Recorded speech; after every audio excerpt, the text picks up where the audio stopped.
ये unfortunate incident जो Jaranwala road Faisalabad में पेश आया है, ये ब्रांड सफायर है। सफायर जब खवातीन में आपस में ये लातों घूसों और मुक्कों का तबादला हुआ, एक दूसरे के कपड़े फाड़े, बात मर्द हजरात तक पहुंची, मर्द हजरात अंदर आ गए और मर्द हजरात के माबैन भी वही कुछ हुआ जो खवातीन के माबैन हो रहा था। फिर बात इन मर्दों तक भी नहीं रही, फिर खानदान के खानदान आ गए। एक जोड़े पर हमने फायर खोल दिया, वहां पे भगदड़ मच गई, वहां के लोगों में खौफ और हिरास फैल गया। ये मामला आटे की तोड़े की लाइन या सफायर के जोड़े की लाइन तक महदूद नहीं है। टिकटिंग सेक्शन रेलवे में चले जाएं, पीआईए की इमिग्रेशन की लाइन में खड़े हुए हों, आप बिजली का बिल जमा कराने की लाइन में खड़े हुए हों, आप सुई गैस का बिल जमा कराने के लिए लाइन में लगे हुए हैं, या आप पेट्रोल यानी फ्यूल स्टेशन के ऊपर पेट्रोल भरवाने के लिए लाइन में लगे हुए हैं और गाड़ियों की लंबी कतारें हैं, इवन आप ट्रैफिक में हैं, कलीमुल्ला से सलीमुल्ला तक हर बंदा डी में पहुंच के गोल करना चाहता है। तो सफायर के इस आउटलेट में और आटे की लाइन के अंदर मुश्तरक बात इम्पेशेंट होना है, बेसब्रा होना है। अस्सलाम वालेकुम मेरे सादा से पाकिस्तानी, मेरा नाम रेहान तारिक है और आप मेरा यूट्यूब चैनल और फेसबुक पेज देख रहे हैं। बड़ा ही अनफॉर्चुनेट इंसिडेंट है जो मेरी आंखों के सामने से गुजरा और उस पर बहुत सारे तबसरे और तज्जिए भी हो रहे हैं जो पढ़ने और देखने को मिले। ये अनफॉर्चुनेट इंसिडेंट देखकर, ये बदकिस्मत वाकया और इससे जुड़े हुए मनाजिर देखकर हैरान हूं, दिल को रोऊं कि पीटू जिगर को मैं। जड़ावाला रोड फैसलाबाद का एक मारूफ प्लाजा है, कोहिनूर प्लाजा, जहां पर एक बड़ा ब्रांड है और ये बड़ा ब्रांड कमोबेश हर साल अपने लॉन के सूटों पर लूट सेल लगाता है और लॉन के सूट खरीदने वाली खवातीन का तांता बन जाता है। रात भर यूं लगता है कि जैसे खवातीन कितार अंदर कितार आती हैं, इंतजार करती रहती हैं कि कब ये आउटलेट ओपन होगा और सबसे पहले वो जोड़ा खरीदने में कामयाब हो जाएंगी। वक्त कम और मुकाबला सख्त के मिसदाक खवातीन कोशिश ये करती हैं कि सबसे पहले वो विक्ट्री स्टैंड पे आए, जोड़ा उठाएं और उसके बाद यूं फतहयाबी का विक्ट्री का निशान बना के जोड़ा लहराती हुई घर वापस चले जाएं। ये अनफॉर्चुनेट इंसिडेंट जो जड़ावाला रोड फैसलाबाद में पेश आया है, ये ब्रांड सफायर है। सफायर आप सभी लोग जानते होंगे, कमोबेश हर साल ही ऐसी तस्वीर भी शेयर होती हैं जिसमें खवातीन फर्श पे बैठी हुई हैं, फर्श पे बैठी हुई ढेरियाँ लगी हुई हैं सूटों की और उसमें से सूट तलाश कर रही हैं और फिर कितारें बनी हुई हैं और फिर खवातीन के अंदर आपस में जो नोक झोंक का तबादला है वो भी होता है। लेकिन अब की बार सिर्फ नोक झोंक नहीं हुई है, लातों घोंसों मुक्कों का तबादला हुआ। खवातीन ने एक दूसरे के कपड़े फाड़ दिए और बात सिर्फ खवातीन तक नहीं रही, फिर मर्द हजरात भी आ गए। वो मर्द हजरात जो बाहर अपनी गाड़ियों में इंतजार कर रहे होते हैं, लाइनों में लगे होते हैं कि बेगम साहिबा कब वापस आएंगी और कब वो उनको लेके वापस घर जाएंगे। तो जाहिर है ये ड्यूटीफुल तो वो भी बेचारे बड़े बहुत ज़्यादा होते हैं। जब खवातीन में आपस में ये लातों घूसों और मुक्कों का तबादला हुआ, एक दूसरे के कपड़े फाड़े, बात मर्द हजरात तक पहुंची, मर्द हजरात अंदर आ गए और मर्द हजरात के माबैन भी वही कुछ हुआ जो खवातीन के माबैन हो रहा था। फिर बात इन मर्दों तक भी नहीं रही, फिर खानदान के खानदान आ गए, यानी खानदान के जो दीगर मर्द हजरात हैं उनको बुलाया गया। जब वो आए तो फिर फायर खुल गया।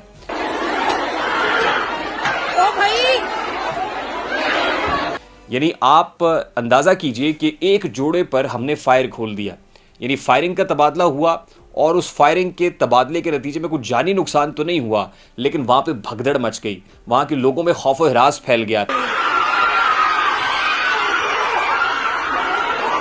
तितर बितर हो गए, पुलिस को बुलाया गया, 4 अफराद को हिरासत में लिया गया, मुतासरा खातून की मुद्दत में 16 अफराद के खिलाफ मुकदमा दर्ज हुआ और फिर यह खबर हेडलाइन बन गई। फैसलाबाद का Jaranwala road Kohinoor plaza sapphire brand, ये क्या हो रहा है? एक जुमला मुझे देखने को पढ़ने को मिला और वो ये था कि आटे के तोड़े से लेकर सफायर के जोड़े तक। तो ये आटे के तोड़े से सफायर के जोड़े तक की कहानी है। हमने देखा कि जब सस्ता आटा हुकूमत की जानिब से फराम किया जा रहा था, मुफ्त आटा फराम किया जा रहा था, तो लाइनें लग गई थी और जो गरीब अफराद है, जो हैंड टू माउथ है बेचारे, जो डिज़र्व करते हैं, वो लाइनों में लगे हुए हैं गर्मी के अंदर और फिर बहुत सारी अमवात भी वाक़ हो गई। वहाँ भी स्टैम्पीड होती है, भगदड़ मचती है, लोग कोशिश ये करते हैं कि कहीं आटा ख़त्म ना हो जाए और पहले उन तक आटा पहुँच जाए। इस तरह के बहुत सारे मामला तो उस पर हमने डिस्कशन भी की। चलिए वो तो एक और क्लास है, आपकी लोअर क्लास है, पिसा हुआ तबका है, जिस तक जो पैरिशेबल आइटम्स है वो नहीं पहुँच रही हैं। ये तो बेनिफिटेड क्लास है, ये तो लोअर मिडिल और मिडिल क्लास से ताल्लुक़ रखने वाले लोग हैं। ये इस तरह की हरकत क्यों कर रहे हैं? आप यकीन कीजिए कि जब आप इस ब्रांड के बाहर जाते हैं तो ख़वातीन भी आपको वो दिखाई देती है कि जिन्होंने ऑलरेडी ब्रांडेड कपड़े पहने हुए होते हैं, ब्रांडेड शूज़ होते हैं, ब्रांडेड हाथ में जो है वो पर्स पकड़ा हुआ होता है और ब्रांडेड ग्लासेस गोगल्स लगाए हुए होते हैं और फिर जो बड़ी बड़ी गाड़ियाँ हैं वो बाहर खड़ी होती हैं। ये आम लोग नहीं होते बल्कि ये लोअर मिडिल और middle class, even upper class से ताल्लुक रखने वाले लोग भी यहाँ पर पहुंचते हैं। इसका मतलब है कि यहाँ पर हैव नॉट्स का चक्कर तो नहीं है, ये रजे हुए भरे हुए लोग होते हैं। तो फिर क्या बात है कि इन्हें इस सेल पर इतनी बेदर्दी से क्यों टूटना पड़ता है? ये वो लोग तो नहीं होते जो साल भर सेल का इंतजार कर रहे होते हैं। तो फिर क्या वजह है कि इस तरह की स्टैम्पीड इस तरह की जगह के ऊपर इतने बड़े ब्रांड के अंदर और बड़े लोगों के माबैन होती है? तो मेरे सादा से पाकिस्तानियों, जब मैं इस सारे मंजरनामे को सम अप करता हूँ, इसका एनालिसिस करने की कोशिश करता हूँ, तो मैं ये देखता हूँ कि ये मामला आटे की तोड़े की लाइन या सफ़ायर के जोड़े की लाइन तक महदूद नहीं है। कमोबेश हर सेक्टर में, आप टिकटिंग सेक्शन रेलवे में चले जाएं, आप पीआईए की इमिग्रेशन की लाइन में खड़े हुए हों, आप बिजली का बिल जमा कराने की लाइन में खड़े हुए हों, आप सुई गैस का बिल जमा कराने के लिए लाइन में लगे हुए हैं, या आप पेट्रोल यानी फ्यूल स्टेशन के ऊपर पेट्रोल भरवाने के लिए लाइन में लगे हुए हैं और गाड़ियों की लंबी कतारें हैं, इवन आप ट्रैफिक में हैं, आपको हर जगह कमोबेश ऐसी ही सिचुएशन देखने को मिलती है जहां कलीमुल्ला से सलीमुल्ला तक हर बंदा डी में पहुंच के गोल करना चाहता है, हर बंदा पहले पहुंचना चाहता है। पहले पहुंचने की जो दौड़ है, ये हमारी फितरत के अंदर है, जो हमारे बेसब्रेपन को जाहिर करती है, हमारे इम्पेशेंट होने को जाहिर करती है कि हम लोग मिनहैसुल कौम कितने बेसब्रे लोग हैं। बेसब्रे इसलिए हैं कि बचपन से हमारे दिलो दिमाग के अंदर एक चीज़ डाल दी जाती है और वही होती है कि बच्चे, तुमने फर्स्ट आना है। जब तुम फर्स्ट आओगे ना तो हम तालियां बजाएंगे, जब तुम सेकंड आओगे, विक्ट्री स्टैंड पे खड़े हुए होगे, तुम्हारे गले में गोल्ड मेडल होगा, ब्रॉन्ज मेडल होगा, हम तालियां बजाएंगे, रिश्तेदारों में नाक ऊंची हो जाएगी।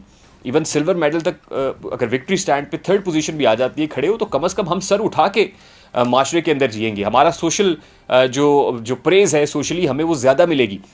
तो हमारे पेरेंट्स इसलिए खुश होते हैं, हमारे बड़े इसलिए खुश होते हैं, हमारा समाज तब जो है वो किसी दूसरे को देख के या तो खुश होता है या हसद करता है।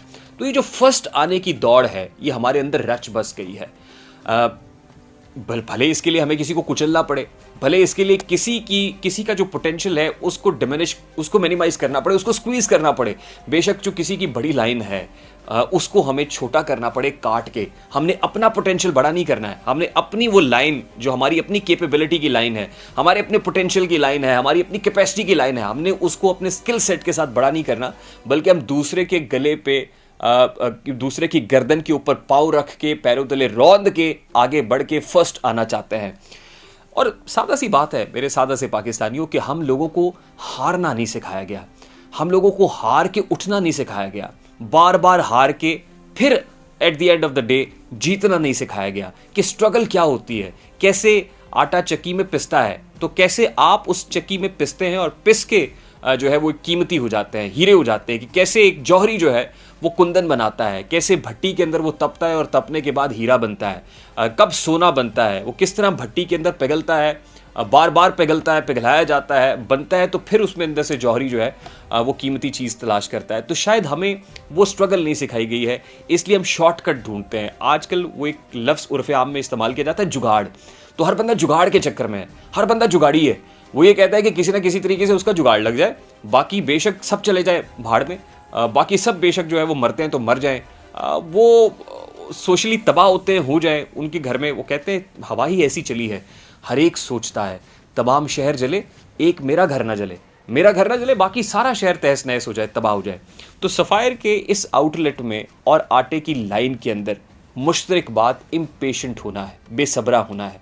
ये ऐसी बात नहीं है कि गरीबों के यहाँ ये मामला मौजूद है, अमीरों के यहाँ ये मामला नहीं है, मिडिल क्लास के यहाँ ये मामला मौजूद है, लोअर मिडिल क्लास में ये नहीं है। ये कॉमन चीज़ है, ये बहसियत कौम, मजमूई तौर पर पूरी कौम में ये एलिमेंट सराहियत कर चुका है। हम सब बेसब्रे लोग हैं, हम सब इम्पेशेंट। और अगर मुझसे कोई पूछता है कि इस कौम को बेहतर होने के लिए, इसकी इस्लाह के लिए किस एलिमेंट की ज़रूरत है, तो मैं सिर्फ एक ही बात करता हूँ, ये है कि हमें पेशेंस चाहिए, हमें सब्र चाहिए। अगर मुझ में, आप में, हम सब के अंदर सब्र आ जाए ना, बर्दाश्त आ जाए, एक दूसरे को बर्दाश्त करना का जज्बा पैदा हो जाए, तो फिर इंसानियत भी आ जाएगी। फिर ये माशरा ऐसा माशरा तश्कील पा जाएगा कि जहाँ धूप छाँव गले मिलें, जहाँ बांझ रुत में भी गुल खिलें, जहाँ चांद मांद ना हो कभी, जहाँ आदमियत के नुत को लब पे न शहरयार का खौफ हो, जहाँ सरसराए ना आदमी की रगों में कोई हिरास तक, जहाँ लोहे खाक पे उम्र भर किसी बेगुनाह के खून का कोई दाग कोई निशाना हो, जहाँ चाक हो कोई पैरहन न सुखनवरों की ज़बां कटे, जहाँ सच को सच से हो वास्ता, जहाँ जुगनुओं को हवा दिखाती हो रास्ता। ऐसा माशरा हम तश्कील देने में कामयाब हो जाएंगे।